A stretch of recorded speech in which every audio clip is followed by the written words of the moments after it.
اور میں حلفاً کہتا ہوں، لوگ کہتے ہیں جی آپ کیوں قسم کھاتے ہیں؟ اس لیے کہ ہم نے ایک بڑی بے یقینی اور غیر یقینی کی فضا اس ملک میں پیدا کر دی ہے. تو میں اللہ اور اس کے رسول کو حاضر ناظر جانتے ہوئے اور گواہ بناتے ہوئے ہر جگہ یہ عہد کر رہا ہوں، آپ میں سے جو صاحب جس طرح سے تسلی کرنا چاہے وہ تسلی میں کروانے کے لیے تیار ہوں کہ میں اپنی ساری زندگی میں کسی سیاسی جماعت کا انکلوڈنگ دس پارٹی انشاءاللہ جو اس تحریک کے نتیجے میں معرض وجود میں آئے گی، کبھی کسی طرح کا کوئی سیاسی، کوئی حکومتی، کوئی سرکاری عہدہ نہ لوں گا، نہ اس عہدے کا امیدوار ہوں گا، نہ کسی کے اصرار پر وہ عہدہ قبول کروں گا. نام جو ہے اور پرچم، ابتدا میں آپ پرچم دیکھیں گے انشاءاللہ، اور اس کے بعد جو تحریک ہے اس تحریک کا نام جو سیاسی جماعت نہیں ہے، سیاسی جماعت کے نام کے طور پر کہیں رجسٹرڈ نہیں ہے اور نہ ہی رجسٹرڈ ہوگی انٹل کہ ایک سیاسی جماعت ڈیموکریٹک طریقے سے وجود میں آ کے ڈیموکریٹک طریقے سے اس کے عہدیداران منتخب نہیں ہو جاتے. تو یہ وضاحت آپ سب دوستوں سے ذرا پلیز دیکھیے گا. جی جناب.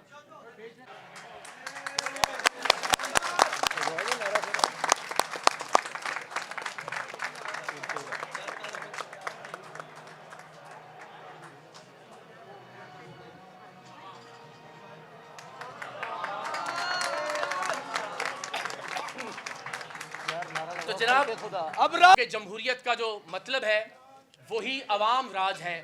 ہم نے اس ملک میں آج تک فوجی راج دیکھا، ہم نے اس ملک میں گورنر راج دیکھا، بھٹو راج دیکھا، خان راج دیکھا. اب سے انشاءاللہ عوام راج کا آغاز ہوگا. اس تحریک کا نام ہے پاکستان عوام راج تحریک. جی یہ ضرور چاہتا ہوں کہ میں اس تاریخی لمحے کا جو آغاز ہے وہ ہمارے ایک بڑے عزیز دوست راجہ مطلوب صاحب جو ہر ایونٹ میں آج سے پہلے ہر پروگرام میں ہمارے ساتھ سٹیج شیئر کیا کرتے تھے، ان کو یاد کرنے سے کروں اور اس سے بیشتر کہ ہم کچھ زیادہ بات کریں. میں آپ سب سے یہ درخواست ضرور کروں گا کہ پلیز اس بات کو تھوڑا سا انڈرسٹینڈ کیجیے گا جب بھی ہم اس پریس کانفرنس کو رپورٹ کریں کہ ہم آج کسی سیاسی جماعت کے اعلان کے لیے یہاں اکٹھے نہیں ہیں. بدقسمتی سے ہمیں یہ لگتا ہے کہ سیاسی جماعت ایک دکان ہوتی ہے، کوئی بھی آدمی جو ہے وہ دامن جھاڑ کے کیمروں کے سامنے بیٹھے اور بیٹھ کر یہ کہتا ہے کہ جناب میں سیاسی دکان کھول رہا ہوں.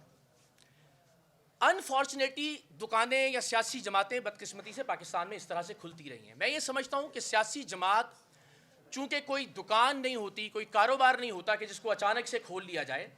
سیاسی جماعت ایک ادارہ ہوتا ہے اور اس ادارے کے قیام کے لیے قوم کو، لوگوں کو ایک فکری، شعوری اور نظریاتی سفر کرنا ہوتا ہے.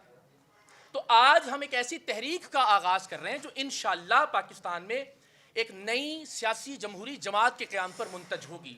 تو یہ میری سب سے درخواست ہے کہ یہ رپورٹ کرتے ہوئے اس بات کا ضرور خیال رکھیں کہ کیا ہم نے ایک سیاسی جماعت بنائی ہے یا ہم ایک سیاسی جماعت کی جانب سفر کا آغاز کر رہے ہیں، ایک تحریک کا آغاز کر رہے ہیں تاکہ ہم لوگوں کو یہ بتا سکیں کہ سیاسی جماعت ہوتی کیا ہے. بدقسمتی سے پاکستان میں 78 برسوں میں ہم نے شخصیات کو سیاسی جماعت سمجھا، ہم افراد کو سیاسی جماعتیں سمجھتے رہے، ہم نے خاندانوں کو سیاسی جماعت سمجھا. ہم سیاسی جماعت سمجھتے ہیں ایک دکان کہ کسی آدمی نے کھولی، اب جب تک وہ زندہ ہے وہ سیاسی جماعت کا مالک رہے گا یا اس سیاسی دکان کا مالک رہے گا. مثلاً یہ عمران خان صاحب کی دکان ہے، یہ نواز شریف صاحب کی دکان ہے، یہ زرداری خاندان کی دکان ہے. تو ہم سیاسی جماعتوں کو دکانوں کی طرح ٹریٹ کرتے رہے. سیاسی جماعت دکان نہیں ہوتی، سیاسی جماعت ایک ادارہ ہوتی ہے اور ادارہ کسی فرد کی، کسی شخصیت کی یا کسی خاندان کی ملکیت نہیں ہوتا. ادارہ عوام کی ملکیت ہوتا ہے، ادارہ لوگوں کی ملکیت ہوتا ہے، ادارہ جوانوں کی ملکیت ہوتا ہے. تو ہم انشاءاللہ پاکستان میں ایک سیاسی جمہوری ادارے کے قیام کی جد و جہد کا آج آغاز کر رہے ہیں جو پاکستان کے لوگوں کی ملکیت ہوگا، جس میں جمہوریت ہوگی، جس میں انٹرنل الیکشنز ہوں گے، جس میں ہر فیصلہ میرٹ اور شفافیت کی بنیاد پر ہوگا. کوئی ایک شخص اختیار کل نہیں رکھتا ہوگا سیاسی جماعت میں، کوئی ایک شخص اس سیاسی جماعت کا مالک نہیں ہوگا. پاکستان کے لوگ انشاءاللہ اس سیاسی جماعت کے مالک اور مختار ہوں گے اور ہر فیصلہ. میں بڑے وثوق سے جب بھی مختلف یونیورسٹیز میں، کالجز میں یا لوگوں سے ملتا ہوں، میں ان سے کہتا ہوں کہ آپ جس بھی جماعت کو فالو کر رہے ہیں اپنے دل پر ہاتھ رکھ کر یہ بتائیں اور اللہ کی ذات کو گواہ بنا کے کہ آپ جس جماعت کو فالو کرتے ہیں کیا اس سیاسی جماعت کے اپنے اندر جمہوریت ہے؟ کیا یہ ممکن ہے پاکستان میں کہ زرداری صاحب کی جماعت میں کوئی کھڑا ہو کے کہہ سکے کہ سائیں ہم آپ کے اس فیصلے کو تسلیم نہیں کرتے؟ کیا نواز شریف صاحب کی جماعت میں یہ ممکن ہے کہ میاں صاحب کے فیصلے کے خلاف کوئی جرت کرے اور کہے کہ ہم آپ کے اس فیصلے کو ریجیکٹ کرتے ہیں؟ کیا اس بات کا کوئی امکان ہے کہ عمران خان صاحب کے سامنے کوئی کھڑا ہو کے کہے کہ جناب ہم آپ کے اس فیصلے کو تسلیم نہیں کرتے؟ تو جب ان سیاسی جماعتوں کے اپنے اندر جمہوریت نہیں ہے، یہ ملک میں جمہوریت کی لڑائی کیسے لڑ سکتی ہیں؟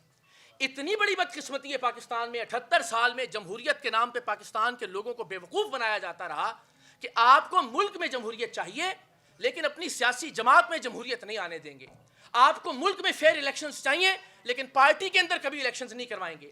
آپ کو ملک میں آئین کی بالادستی کا ڈرامہ کرنا ہے لیکن پارٹی کے آئین پر عمل نہیں کرنا جس میں لکھا ہوا ہے کہ انتخابات ہوں گے اور الیکشن کے ذریعے تمام تر عہدے دیے جائیں گے افراد کو.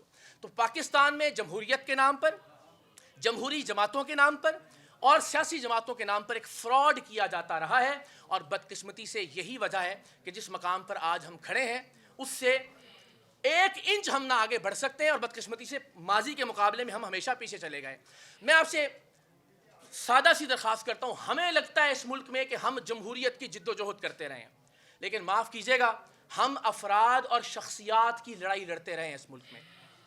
ہم نے کبھی اس نظام کے مقابلے میں، کبھی اسٹیبلشمنٹ کے مقابلے میں، کبھی اس سسٹم کے مقابلے میں بھٹو صاحب کی لڑائی لڑی، کبھی ہم نے اسٹیبلشمنٹ کے اور نظام کے مقابلے میں بے نظیر صاحبہ کی لڑائی لڑی، کبھی ہم نے نواز شریف صاحب کی لڑائی لڑی، کبھی ہم نے عمران خان صاحب کی لڑائی لڑی. ہم افراد کی لڑائی لڑتے رہے، آج تک ہم نے نظام کی لڑائی نہیں لڑی. اور جب تک آپ شخصیات کی لڑائی لڑتے رہیں گے نظام تبدیل نہیں ہو سکتا. نہ ہم نظام کی لڑائی لڑتے ہیں نہ ہم نظریے کی لڑائی لڑتے ہیں. ہمارا نظریہ وہ شخصیت بن جاتی ہے، وہ لیڈر بن جاتا ہے جسے ہم تا حیات قائد تسلیم کر لیتے ہیں. وہ کہتا ہے جرنیل اچھے ہوتے ہیں، سارا ریوڑ کہتا ہے جرنیل اچھے ہوتے ہیں. وہ کہتا ہے جرنیل برے ہوتے ہیں، سب جو بھیڑ اور مجمع اس کے ساتھ اکٹھا ہوتا ہے وہ کہتا ہے جرنیل برے ہوتے ہیں. وہ دن کو رات کہتا ہے، سب کہتے ہیں رات ہے. وہ رات کو دن کہتا ہے، سب کہتے ہیں دن ہے. تو بدقسمتی سے آپ ایک فرد کو نظریہ مان لیتے ہیں. جس دن یہ قوم جمہوریت کے نظریے پر قائل ہو گئی اور جمہوریت کے نظریے پر قائم ہو گئی، اس دن پاکستان میں جمہوریت کی لڑائی لڑی جا سکے گی. اور جمہوریت کی لڑائی کا آغاز ہمیں سب سے پہلے اپنی سیاسی جماعت سے کرنا ہوگا انشاءاللہ. یہ آواز اس کی ذرا دیکھیے گا کہیں سے آ رہی ہے پیچھے سے. تو جمہوریت کی لڑائی لڑنے کا اگر بہت شوق ہے تو پہلے اس کا آغاز اپنی جماعت سے کیجئے. تو ہم انشاءاللہ پاکستان میں ایک جمہوری سیاسی جماعت کے قیام کی جد و جہد کا آغاز کر رہے ہیں. اب بدقسمتی یہ ہے کہ پاکستان میں ہمیں ہمیشہ شخصیات درکار ہوتی ہیں. تھوڑا سا ذرا شامی صاحب سے بیٹا آپ سے ریکویسٹ ہے، ہلکا سا ذرا پلیز، میں چاہتا ہوں کہ ذرا آپ تھوڑا سا 1 انچ ادھر ہو جائیے پلیز. تھینک یو سو مچ. ٹھیک ہے باقی اس نظر آ رہے ہیں. تو میری آپ سب سے درخواست ہے کہ ہم نے بدقسمتی میں جمہوریت کو سنوارنے کی بجائے، جمہوریت کو نکھارنے کی بجائے ہمیشہ شخصیات کے بت تراشنے کی کوشش کی ہے. اور شخصیات کے بت ہم اس لیے تراشتے ہیں کہ ہمیں، مجھے یہ لگتا ہے کہ کئی 100 برسوں سے ایک عادت پڑی ہوئی ہے بطور قوم کہ ہم رعایا کے طور پر ہاتھ باندھ کر کھڑے ہوں ایک میدان میں اور بالکونی سے شہنشاہ معظم ہمیں اپنا دیدار کروا رہے ہوں. تو ہم کبھی اس شہنشاہ کی شکل میں بھٹو صاحب کو ڈھونڈتے ہیں، کبھی اس شہنشاہ کی شکل میں بے نظیر صاحبہ کو تلاش کرتے ہیں، کبھی نواز شریف صاحب کو تلاش کرتے ہیں، کبھی ہم عمران خان صاحب کا بت تلاش لیتے ہیں. آج تک مجھے کوئی بتائے آپ میں سے کہ ہم اگر برطانیہ کی مثال لیں، امریکہ کی مثال لیں، کبھی آپ نے سنا کہ برطانیہ کے وزیر اعظم نے فلاں پل کا افتتاح کیا ہے؟ کبھی آپ نے سنا کہ امریکہ کے صدر نے فلاں سڑک کا افتتاح کیا ہے؟ یہاں تختیاں لگائی جاتی ہیں، یہاں اپنی تشہیری مہم کے طور پر تصویریں لگائی جاتی ہیں، صرف اس لیے کہ اپنی شخصیت کے بت کو تراشنا ہوتا ہے، صرف اس لیے کہ ایک شخصیت بنانی ہوتی ہے، کوئی نظام نہیں بنانا ہوتا. ہمارے یہاں کتنی بڑی بدقسمتی ہے کہ آپ کے اور میرے ٹیکس کے پیسوں سے ہم ماچس کی ڈبی تک پر بھی ٹیکس دیتے ہیں. اس ٹیکس کے پیسوں سے آپ منصوبوں کا افتتاح کرتے ہیں اور اپنا نام اور اپنی فوٹو چپکا دیتے ہیں اس کے اوپر. یعنی آپ کا کیا کنٹریبیوشن ہے اس کے اندر؟ یا تو آپ نے اپنی جاگیریں بیچ کر کوئی اسپتال بنایا ہو تو ضرور اپنا نام لکھیے اس کے اوپر، یا تو اپنی جائیداد بیچ کر کوئی سڑک اس کا افتتاح کیا ہو تو ضرور اپنے نام کی تختی لگائیے. تو یہ جو شخصیات کے بت تراشنے اور شہنشاہ، بادشاہ اور فرعون تلاش کرنے کی جو ہماری عادت ہے، اس عادت کو تبدیل کرنا ہوگا. میں پھر آپ سے عرض کرتا ہوں، میں کوئی نیا فلسفہ یا نیا نظریہ بیان نہیں کر رہا. ہمارے علاوہ ساری دنیا میں سیاسی جماعت کا مطلب ایک ادارہ ہوتا ہے. سب کے فون میں چیٹ جی پی ٹی موجود ہوگا. پوچھئے برطانیہ کی سیاسی جماعتوں کا کیا مطلب ہے, پوچھئے امریکہ کی سیاسی جماعت کا کیا مطلب ہے, لیبر پارٹی ہو, کنزرویٹو پارٹی ہو, ریپبلک ہو, ڈیموکریٹس ہو, جرمنی کی سی ڈی یو ہو.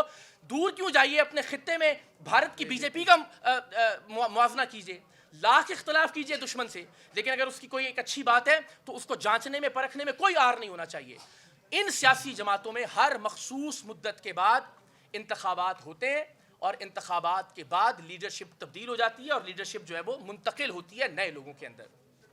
تو ہم ایک ایسے نظام کی بات کر رہے ہیں کیونکہ پاکستان میں یہ کبھی ہونے نہیں دیا گیا. پاکستان میں لیڈر کس طرح سے بنتا ہے, یا تو کسی کے پاس بہت دولت ہو تو ہم اس کو لیڈر مان لیتے ہیں, یا کوئی شخص کسی اور وجہ سے بہت مشہور ہو گیا ہو تو ہم اس کو لیڈر مان لیتے ہیں, یا پھر کوئی کسی کا بیٹا یا بیٹی ہو لیڈر کا تو ہم اس کو لیڈر مان لیتے ہیں.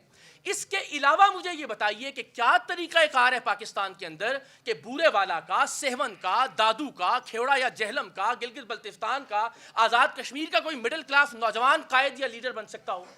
ہمارے دماغوں کے اندر ایک زہر گھول کے ڈال دیا گیا کہ لیڈر تو ایک ہی ہوتا ہے, لیڈر تو جی صدیوں میں پیدا ہوتا ہے, اس لیے کہ آپ ذہنی غلامی سے نہ نکل سکیں, اس لیے کہ کبھی آپ کو یہ نہ لگے کہ آپ بھی لیڈر بن سکتے ہیں.